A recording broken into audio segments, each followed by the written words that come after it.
Hello friends, welcome to library science classes by Preeti. कैसे हैं आप सभी? आशा करती हूँ आप सभी अच्छे होंगे। फ्रेंड्स, सबसे पहले यदि आप चैनल पे नए हैं तो प्लीज चैनल को सब्सक्राइब कर लीजिए, क्योंकि यही वह चैनल है जिसमें बिलिस कोर्स से रिलेटेड प्रैक्टिकल एवं थ्योरी दोनों पेपर के स्टडी मटेरियल अवेलेबल कराए जाएंगे। तो चलिए अब बात करते हैं आज के वीडियो के टॉपिक की। तो आज के वीडियो का हमारा टॉपिक है कोलोन क्लासिफिकेशन, द्विबिंदु वर्गीकरण पद्धति में टाइम आइसोलेट क्या है। देखिए, जो कोलोन क्लासिफिकेशन है डॉक्टर रंगनाथन द्वारा प्रकाशित पुस्तक है, SR रंगनाथन द्वारा। ये कब प्रकाशित की गई?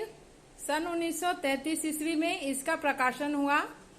अब तक इसके 7 संस्करण प्रकाशित हो चुके हैं और हम लोग 6th एडिशन के द्वारा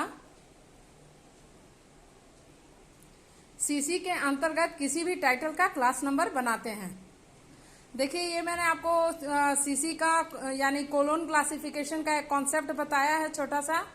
यदि आप इसको विस्तार में जानना चाहते हैं तो इसका वीडियो भी मैंने अपने चैनल पे बनाया है, उसका लिंक मैंने अपने डिस्क्रिप्शन बॉक्स में दे रखा है। प्लीज आप उस वीडियो को जाकर जरूर फॉलो कीजिएगा, क्योंकि जब तक आप इसके बेसिक कॉन्सेप्ट को नहीं समझेंगे तब तक आप इसके प्रैक्टिकल में किस किस तरह से रूल अपनाए जाते हैं वे अच्छी तरह से आप नहीं समझ पाएंगे। इसलिए प्लीज उस वीडियो को जरूर देखिएगा।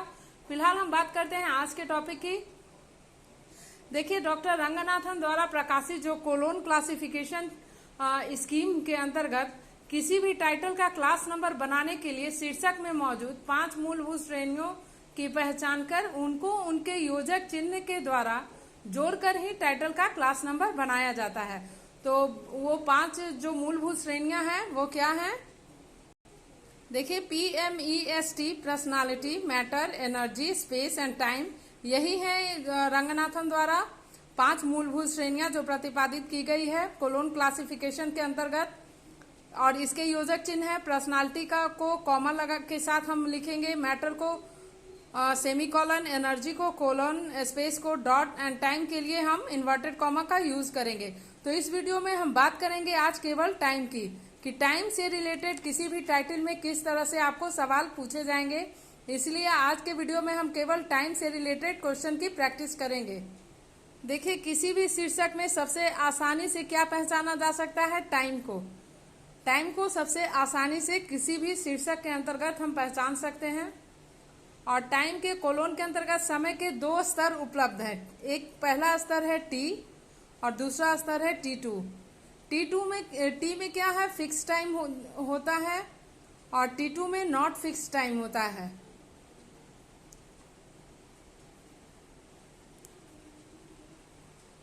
देखिए, फिक्स टाइम का एग्जांपल है, कोई आपको ईयर दिया रहेगा, जैसे 1950, 1988 या फिर 1423, इस तरह से आपको एक फिक्स ईयर बताया रहेगा। लेकिन नॉट फिक्स टाइम में आपको बताया रहेगा जैसे सीजन है, डे है, नाइट है, मंथ्स है, वीक है। तो इस तरह से नॉट फिक्स टाइम में आपको इस तरह से सवाल दिए रहेंगे। तो देखिए, हम यहाँ पे बात करेंगे सबसे पहले टी की, जो समय का पहला स्तर है। देखिए, टी के अंतर्गत आपको किस किस तरह से एग्जाम में या फिर किसी भी टाइटल के अंतर्गत किस किस तरह से क्वेश्चन पूछे जाते हैं, मैं एक एग्जाम्पल के थ्रू यहाँ पर लिखूंगी और सारे एग्जाम्पल को मैं आपको क्लियर करूंगी। देखिए, पहले स्तर के अंतर्गत आपको इस तरह से क्वेश्चन आ सकते हैं, जैसे या तो डायरेक्ट एक ईयर दिया रहेगा आपको, जैसे 1842, फिर या ईयर के पहले बिफोर लगा रहेगा, फिर ईयर के पहले आफ्टर लगा रह सकता है, और एक देगा आपको 400 AD, और या फिर ऐसा दे सकता है 100 BC। तो देखिए, कोलोन क्लासिफिकेशन की बुक है, 6th एडिशन है ये। इसी के अंतर्गत हम लोग किसी भी टाइटल का क्लास नंबर बनाते हैं। क्लासिफिकेशन का यूज सीसी में इसी के द्वारा होता है क्लास नंबर बनाने के लिए। देखिए, पेज नंबर 2.7 में पूरा टाइम आइसोलेट का चार्ट दिया हुआ है और सारे नंबर यहाँ पे फिक्स किए गए हैं। हर साल के लिए, हर ईस्वी के लिए, शताब्दी के लिए जैसे भी नंबर बनेंगे सारे यहाँ पे फिक्स किए गए हैं। तो देखिए, हम बात करेंगे सबसे पहले BC की। जैसे मैंने यहाँ आपको एक एग्जाम्पल के थ्रू बताया था, अगर 100 BC ऐसा क्वेश्चन पूछा जाए तो क्या करेंगे। तो सबसे पहले हम जानेंगे कि BC को कौन कौन सा लेटर रिप्रेजेंट कर रहा है। यहाँ पे देखिए BC जो है ABC, यहाँ तक के जो दिए गए हैं वो BC को रिप्रेजेंट करता है, यानी 3 ही लेटर BC को रिप्रेजेंट कर रहे हैं, A1, A2, A3, A4, A5 और B और C। तो ये हमेशा याद रखिएगा, BC से जब भी जुड़ा कोई क्वेश्चन होगा तो सिर्फ C तक ही ये लेटर रिप्रेजेंट कर रहा है BC के लिए। तो यहाँ पे हमें कुछ नहीं करना है, BC को 999 और जो क्वेश्चन में दिया रहे उसे 999 से घटा देना है, इस तरह से 9998। तो यहाँ बन गया 899 और हमें सीधा लिखना है C899। तो इस तरह से जब क्वेश्चन दिया रहे तो हम इस तरह से BC को सॉल्व करेंगे। देखिए AD को कैसे सॉल्व करना है। देखिए AD रिप्रेजेंट कर रहा है D से लेकर जितने भी ईयर हैं सब AD के अंतर्गत हैं, और D लेटर जो है 1 से 999 यानी ये 1000 साल को केवल D लेटर रिप्रेजेंट कर रहा है, और बाकी जितने भी अल्फाबेट के लेटर हैं D के बाद वो सभी 100 साल को रिप्रेजेंट कर रहे हैं। तो यहाँ जो D लिखा हुआ है, अगर हमें क्वेश्चन पूछा जाएगा 4AD तो हमें D लिखकर 400 लिखना है, ऐसे लिखना है। अगर मान लीजिए क्वेश्चन पूछा जाएगा 10AD तो हमें D लिखकर 010 लिखना है। D के बाद हमेशा 3 लेटर रहेंगे, ये हमेशा ऐसे याद रखिएगा, क्योंकि ये 1000 साल को रिप्रेजेंट कर रहा है, इसलिए इसमें 3 लेटर रहेंगे। अब बात करते हैं EFG। देखिए E जो है 1000 से 1099 तक के ईयर को रिप्रेजेंट करता है E लेटर, यानी 11वीं शताब्दी को रिप्रेजेंट कर रहा है E, 12वीं को F, 13वीं को G, 14वीं को H, 15वीं को I, 16वीं को J। इसी तरह सारे लेटर हर शताब्दी को रिप्रेजेंट कर रहे हैं। हम लोग अभी कौन सी शताब्दी में है, 21वीं शताब्दी में है। इसको कौन सा लेटर रिप्रेजेंट कर रहा है, P। देखिए 20वीं शताब्दी को N। इसी तरह हमें इसको अल्फाबेटिकली रूप से अगर हम याद करना चाहें तो बिल्कुल आराम से याद हो जाएगा, केवल O लेटर इसमें नहीं है, बाकी ABCD के सारे लेटर इसमें दिए हुए हैं टाइम आइसोलेट के चार्ट में। तो देखिए अब हम सॉल्व करेंगे 1842 को किस तरह से लिखेंगे हम। तो हमें यहाँ देखना है 1800 को कौन सा लेटर रिप्रेजेंट कर रहा है, M। तो हमें यहाँ लिखना है M42। देखिए 1988 को कौन सा लेटर रिप्रेजेंट कर रहा है, 20वीं शताब्दी को। 20वीं शताब्दी को N लेटर रिप्रेजेंट कर रहा है, तो हमें यहाँ लिखना है N98। अब देखिए यहाँ पे लिखा हुआ है बिफोर, तो इसमें क्या करना है हमें। तो बिफोर के लिए हमें एक उल्टा तीर देना है। हमेशा याद रखिएगा, जब भी क्वेश्चन में बिफोर रहे शताब्दी के बाद तो हमें एक उल्टा तीर देना है। ईयर के बाद अगर बिफोर रहे ईयर के पहले तो ईयर को रिप्रेजेंट करेंगे हम जिस लेटर से भी हो रहा होगा वैसे। सॉरी, यहाँ पे 2 अंक होंगे, N88 हो गए, क्योंकि पीछे के 2 अंक हम काम में लेंगे। देखिए इसमें भी पीछे के 2 अंक काम में लिए गए हैं। 1842 M42, 1988 N88, और एक उल्टा तीर दे देंगे तो ये बिफोर 1988 को रिप्रेजेंट करेगा। अब है बात आफ्टर 2021। तो सबसे पहले हम देखेंगे 21वीं शताब्दी को कौन सा लेटर रिप्रेजेंट कर रहा है। देखिए P लेटर रिप्रेजेंट कर रहा है 21वीं शताब्दी को। तो देखिए सारे मैंने डाउट क्लियर किए, AD से जुड़े हुए, BC से जुड़े हुए, बिफोर से जुड़े हुए। बिफोर अगर किसी भी ईयर में रहेगा तो हम एक उल्टा तीर लगाएंगे और ईयर को रिप्रेजेंट कराएंगे। आफ्टर अगर रहेगा तो एक सीधा तीर लगाएंगे और ईयर को पहले रिप्रेजेंट कराएंगे। जैसे 1942 है तो N42। आफ्टर अगर दिया हुआ है तो एक सीधा तीर लगा देंगे इस तरह से, और आगे में एक इन्वर्टेड कॉमा जरूर देंगे। जितने भी ईयर को हम रिप्रेजेंट करेंगे इन्वर्टेड कॉमा जरूर देंगे, क्योंकि ये इसका संयोजित चिन्ह है और बिना संयोजक चिन्ह के सीसी के अंतर्गत क्लासिफिकेशन का काम नहीं किया जाता है। देखिए आफ्टर बिफोर 2021 है तो P21 पीछे के 2 अंक काम में लेना है और 21वीं शताब्दी को P लेटर रिप्रेजेंट करता है।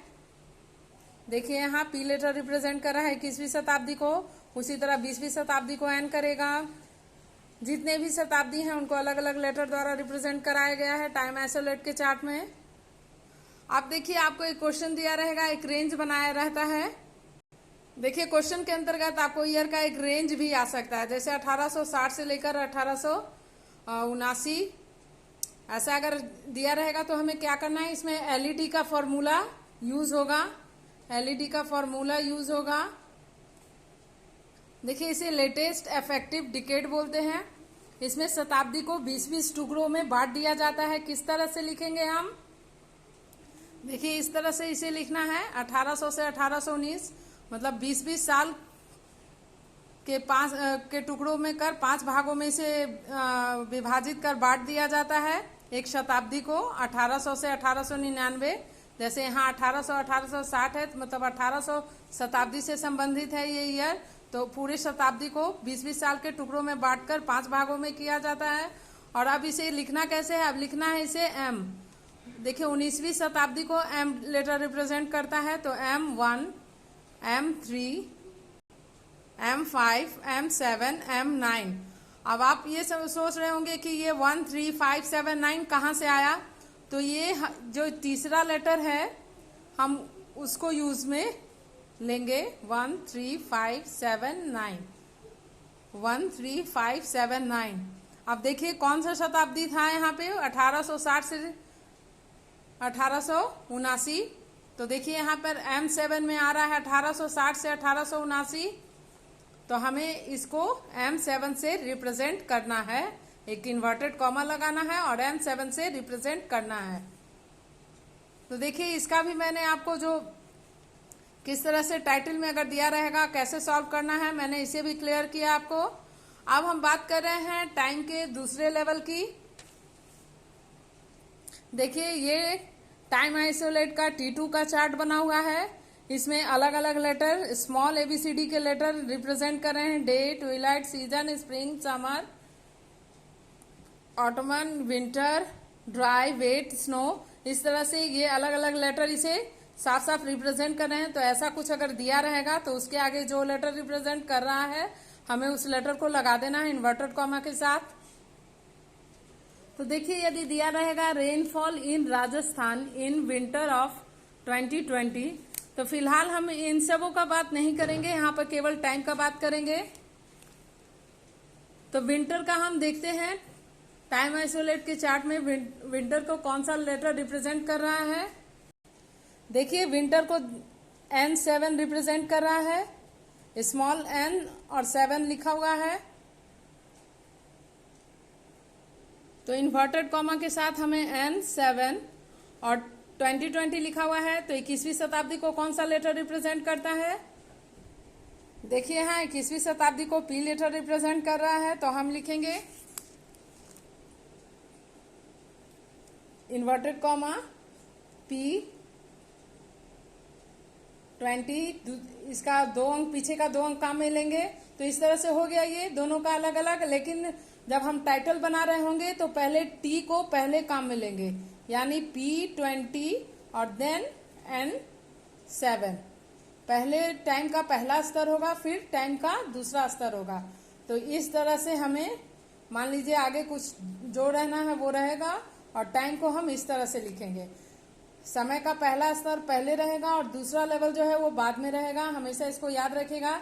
दोनों के बीच इन्वर्टेड कॉमा हम जोड़ेंगे और दोनों कहने का मतलब दोनों में इन्वर्टेड कॉमा का यूज होगा, दोनों टाइम के लेवल में इन्वर्टेड कॉमा का यूज होगा। तो फ्रेंड यही था टाइम आइसोलेट। सीसी के अंतर्गत टाइम आइसोलेट का क्या है और टाइम आइसोलेट से जितने भी क्वेश्चन पूछे जा सकते हैं मैंने अपने वीडियो में वो क्लियर किया है। तो आप कमेंट्स में हमें जरूर बताइएगा कि आज का वीडियो आपको कैसा लगा। फिलहाल आज के वीडियो में इतना ही, फिर मिलेंगे एक अगले वीडियो में नए टॉपिक के साथ। तब तक के लिए बाय बाय, थैंक यू।